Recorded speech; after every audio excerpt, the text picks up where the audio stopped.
Bienvenue dans ce tutoriel où on va voir comment organiser son projet d'AMV autant au niveau des dossiers que dans Premiere ou dans After Effects. On va aussi voir le lien entre After Effects et Premiere, comment gérer son projet au niveau du passage entre les deux et comment moi je le gère. Donc tout d'abord, conseil de base, mais je suis sûr qu'il y en a plein qui font pas comme ça et qui ne savent pas pourquoi il faut faire comme ça surtout, c'est de tout mettre sous un seul dossier. Donc là par exemple j'ai Map de Track, j'ai un dossier pour le projet ou les projets Premiere que je veux, donc ça peut être Vegas ou Premiere, un dossier pour After Effects, un dossier pour les exports, un dossier pour le son. Je pourrais avoir un dossier pour des images, un dossier pour des footage et surtout un dossier pour des rushs.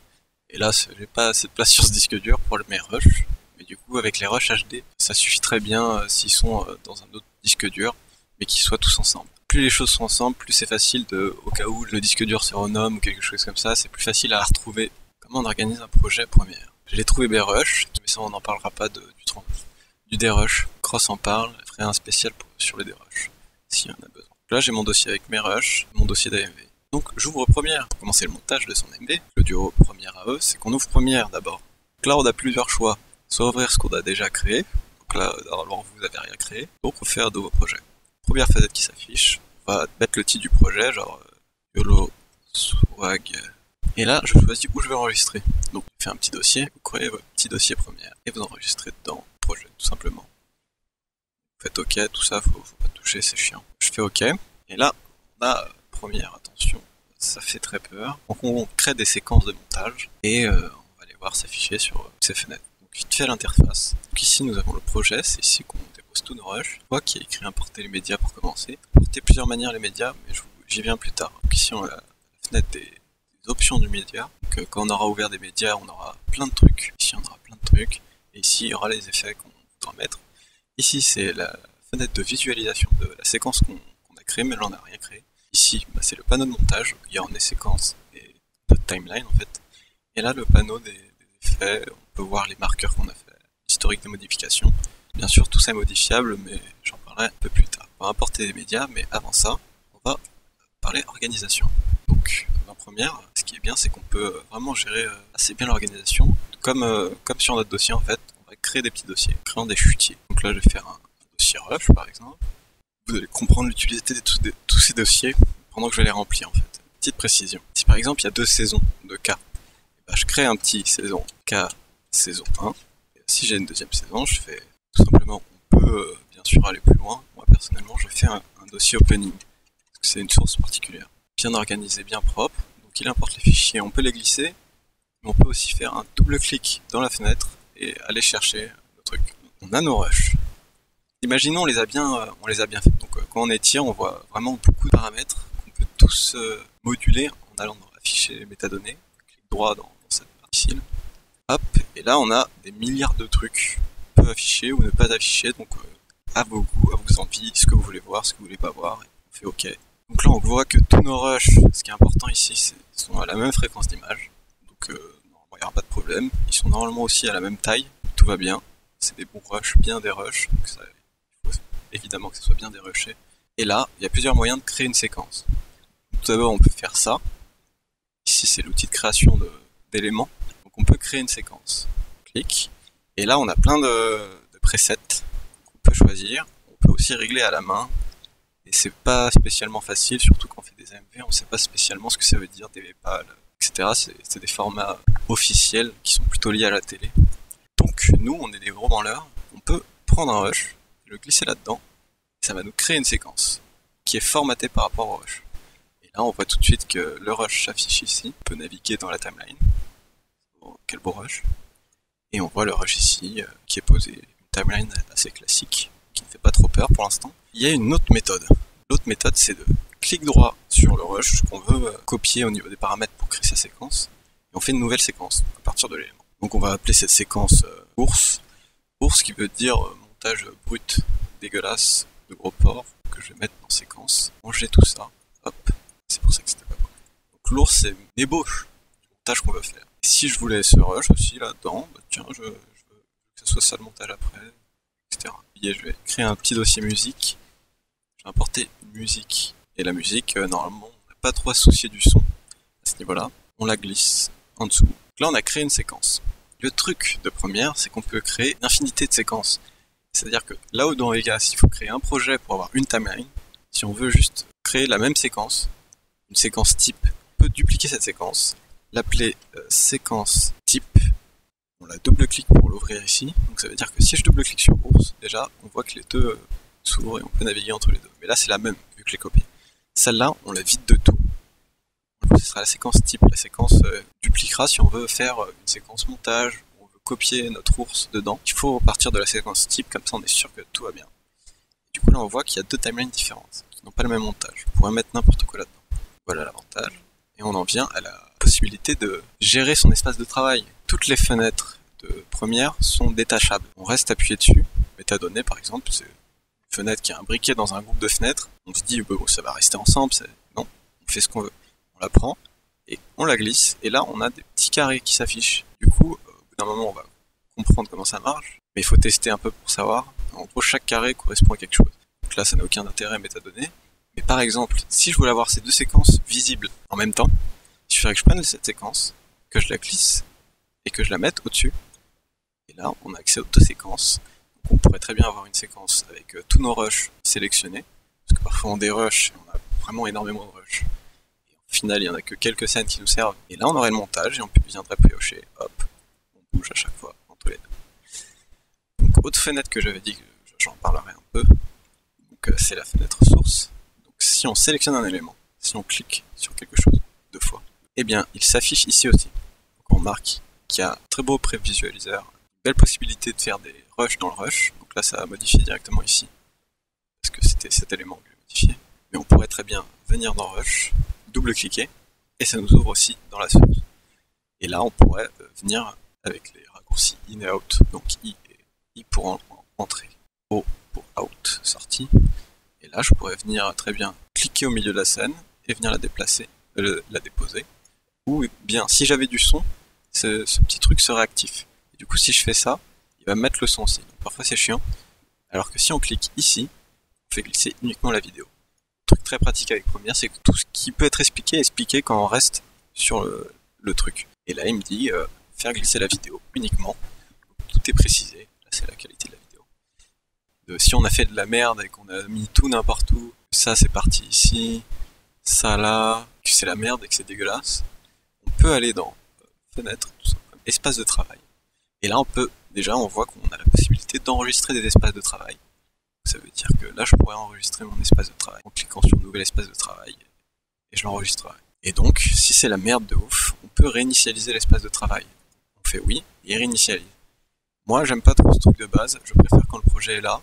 Moi, je trouve que c'est l'espace correct, comme ça. Et après, moi, j'ai créé plusieurs espaces pour différents projets qui nécessitaient plus ou moins d'espace pour plusieurs timelines. Ça, c'est mon espace préféré. Mais du coup, souvent, je enlève cette fenêtre et je peux la détacher complètement, la mettre libre. Et du coup, elle est libre. J'ai un deuxième écran, du coup, je le mets entière sur le deuxième écran. Et là, c'est parfait, c'est caviar. Et beaucoup plus sur After Effects. Là, c'est pas spécialement nécessaire ici. Donc voilà, on a vu un peu comment moduler l'apparence de Premiere, comment créer une séquence, juste comment on gère une séquence. Il y a plusieurs choses à savoir. Normalement, c'est comme ça au début. Donc là, on a des pistes. Les pistes sélectionnées, c'est là où les vidéos vont se mettre si vous faites des copier-coller. Si je fais un copier ici, coller, donc CTRL-C, et si je colle ici, là, bah, ça va coller sur la timeline sélectionnée, la piste sélectionnée, donc ça va se coller là. En revanche, si je désélectionne et que je la mets sur 3, ça va se coller sur la 3. Donc ça c'est important à savoir pour pas tout niquer, tout simplement. Ensuite, pour agrandir ou apesantir ces pistes, tout simplement si on va sur l'intersection, on peut faire ça. Il y a une méthode plus intuitive, c'est en allant dessus, quand on scrolle avec la roulette de la souris, on peut l'agrandir comme ça. Donc ça c'est très très pratique pour gérer, genre si on travaille sur cette piste, on a plein d'overlays au-dessus, et qu'on s'en fout des overlays, donc on les rapetisse tous, et là on grossit un max pour savoir ce qu'on fait quoi. Ensuite, on peut faire la même chose pour le son. Donc là on voit les pics audio, c'est très joli. Et donc la piste audio en général, on la verrouille. Donc là on a des petits cadenas, et quand on verrouille quelque chose, on ne peut plus rien faire dessus. Ça ne bougera plus. Peu importe les outils qu'on utilisera, que je vous montrerai, qui s'appliquent à plusieurs choses. Et du coup là ça exclut de toute interaction c'est figé à vie. En général, le son, on le laisse comme ça. Vous avez remarqué qu'il y a des petits marqueurs qui sont apparus. Le raccourci pour les marqueurs, c'est M. Page, je vous donnerai en description la liste des raccourcis. Et donc, pour faire des marqueurs, c'est M, sauf que quand on sélectionne un élément, en cliquant une seule fois dessus, on peut lire et placer des marqueurs dessus. En appuyant sur M, tout simplement. Imaginons j'ai fait mes petits marqueurs, je verrouille ma piste son, je peux la réduire beaucoup, sans qu'on voit beaucoup les pics, mais quand même, et on distingue encore les marqueurs. Petit tricks, donc si je voulais en placer dans la séquence en elle-même, je clique dans le vide, et j'en mets, il y a un marqueur, il apparaît dans le truc marque. Donc si j'en fais une ici et une ici, je pourrais cliquer dessus et ça irait dessus. Maintenant, comment naviguer dedans? Donc en restant sur Alt et en utilisant le scroll, on peut zoomer et dézoomer de la timeline. En faisant le scroll à l'intérieur de la timeline, on se déplace horizontalement. Alt, scroll pour zoom, dézoom, et scroll tout court pour naviguer sur la droite et la gauche.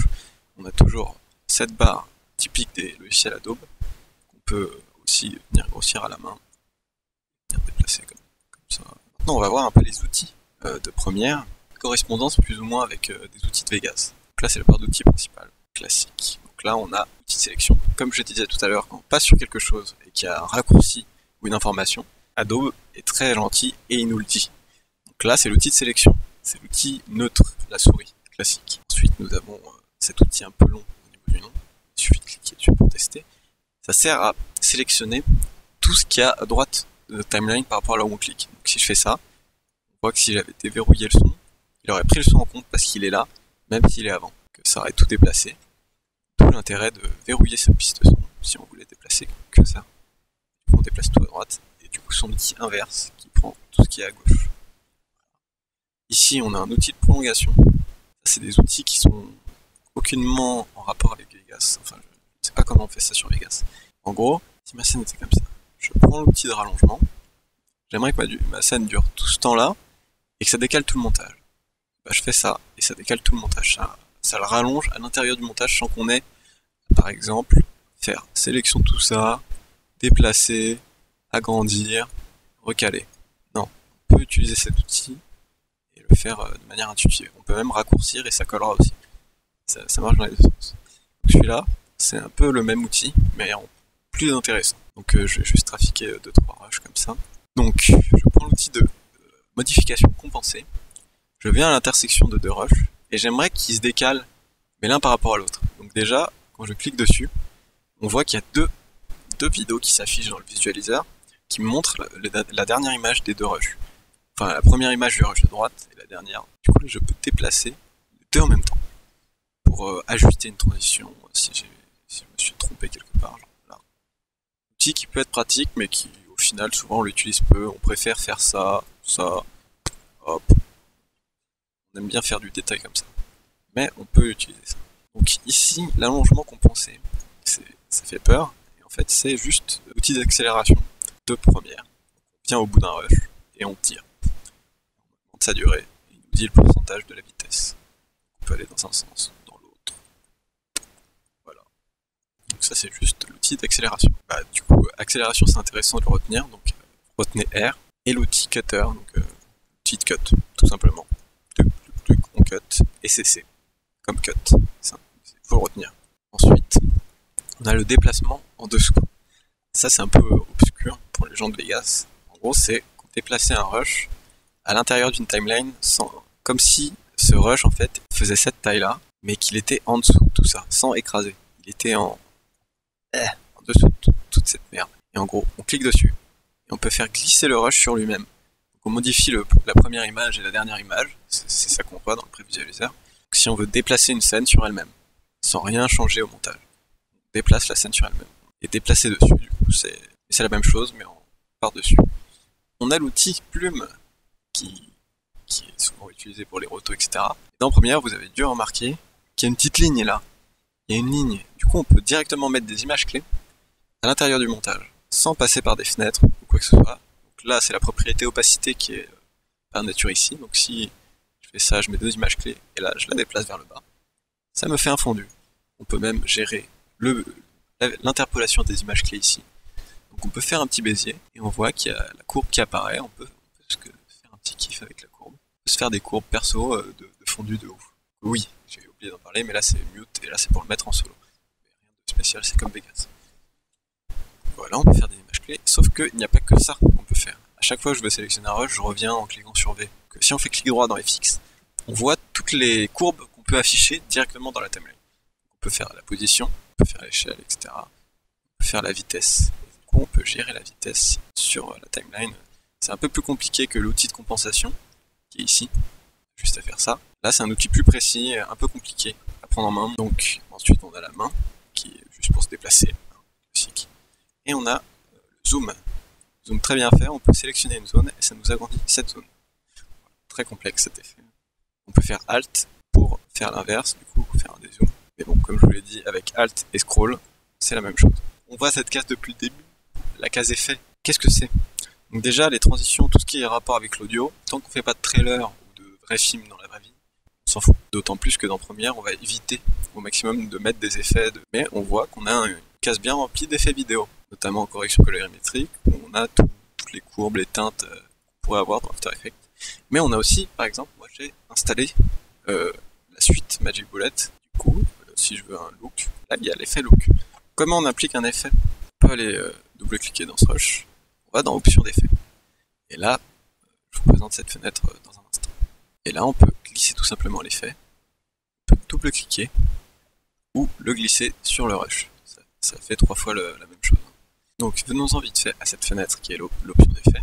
Donc là, on a tous les paramètres du rush. Et c'est là qu'on gère les images clés. Là, vous voyez une micro timeline avec les 2 images clés que j'ai mis dans l'opacité. Les 2 images clés ici, on les retrouve ici. Voilà, c'est très très bien fait. Donc dans trajectoire, on a tout ce qui est position qu'on peut déplacer. En cliquant sur trajectoire, on peut avoir cette vue et cette maîtrise du truc directement dans la fenêtre de prévisualisation. En voyant les petits coins et tout, en pouvant faire ça. Quand on n'est pas dessus, si on clique là-dessus, ça ne fait rien. Si on fait le scroll pour essayer de zoomer dedans, ça n'a pas marché, ça va juste défiler dans la timeline. Vous voyez, là je scroll dans l'écran et ça scroll dans la timeline. Si je suis dans la timeline, ça va juste me déplacer. Donc là, on peut activer les images clés, faire ça. Ici, au début, j'aimerais que ce soit là. Ça n'aurait aucun sens. Du coup, on peut le déplacer. On peut aussi faire la même chose avec l'échelle en activant les images clés ici. Wow, trop beau! C'est n'importe quoi. Il est très gentil, il nous prévient à chaque fois qu'on fait de la merde. Là, on peut réinitialiser l'effet, mais on peut aussi réinitialiser chaque paramètre un par un.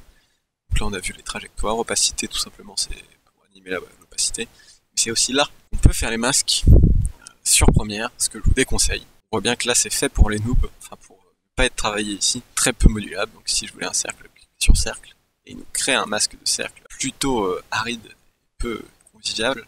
Tu peux pas dézoomer dans la fenêtre, faudrait faire 10% pour être plus loin. Enfin, c'est pas fait pour ça. Mais du coup, on a quand même toute la possibilité d'animer le masque, de faire un suivi de masque même. On peut faire du tracking. Ça, c'est du tracking, ça part en couille. On peut faire le contour progressif du masque. On pouvait faire aussi l'opacité du masque. Tout ce qu'on peut faire sur un masque. Mais ça sert à rien. Et après, on a le remapage temporel expliqué sur After. On va revenir vite fait sur la case effet. Je veux mettre looks. Je sais que je veux looks. J'ai juste à taper looks et il est là. Dedans, comme je veux. Je fais edit, comme avec n'importe quoi. Je prends un vieux preset. Je fais finish. Et il y est. Et là, on voit que ça ne pourra pas lire en vitesse réelle. Parce que c'est rouge. Le jaune, déjà, ça veut dire que c'est pas ouf. Mais c'est lisible en vitesse réelle. Le rouge, c'est peut-être qu'il y aura des bugs. Là, mon PC, il s'en bat les couilles. Mais le rouge, c'est mauvais signe. Donc, en général, quand on a une timeline comme ça, j'ai appliqué l'effet en le copiant. Et juste en allant sur les autres rushs, en les collant. On peut copier des effets comme ça. Là, je me dis, mais je vais jamais pouvoir lire ça en temps réel et je vais pas pouvoir me rendre compte, j'ai pas envie de faire de rendu. On peut faire un pré-rendu directement à l'intérieur du logiciel en faisant simplement entrer. Il va lancer un rendu des zones à rendre. On peut voir le détail du rendu, sur quel disque dur il fait ça, quelle date, le temps qui s'est écoulé, le temps restant, le nombre d'images qu'il doit rendre. Il fait ça et ça va devenir vert. Sauf que le jaune va rester jaune. Bon, ça ne posera jamais problème en AMD, mais imaginons que ce serait un rush 4K. Il serait en jaune. Mais il va laguer. Donc pour ça, sélectionner tout ça. Donc, pour faire des zones de sélection, c'est in et out, comme pour mettre un truc out ici, et on peut aussi moduler avec la souris. Voilà, et là on va dans séquence. Là, c'est le entrée qu'on faisait tout à l'heure. Sauf qu'il y a une autre possibilité, c'est de ne pas faire que les effets, mais de juste tout rendre. Et là, ça sera tout vert partout. Si on fait ça, ça lance la même fenêtre, mais avec beaucoup plus d'images. Et ça va un peu plus vite sur ces passages-là. Pour l'instant, c'est devenu vert ici. Donc voilà, le vert c'est parfait, mais en général, on a juste besoin pour le rouge. Voilà, vous savez tout sur Premiere et comment débroussailler un peu la forêt Premiere. Mais Premiere n'est rien, c'est After Effects.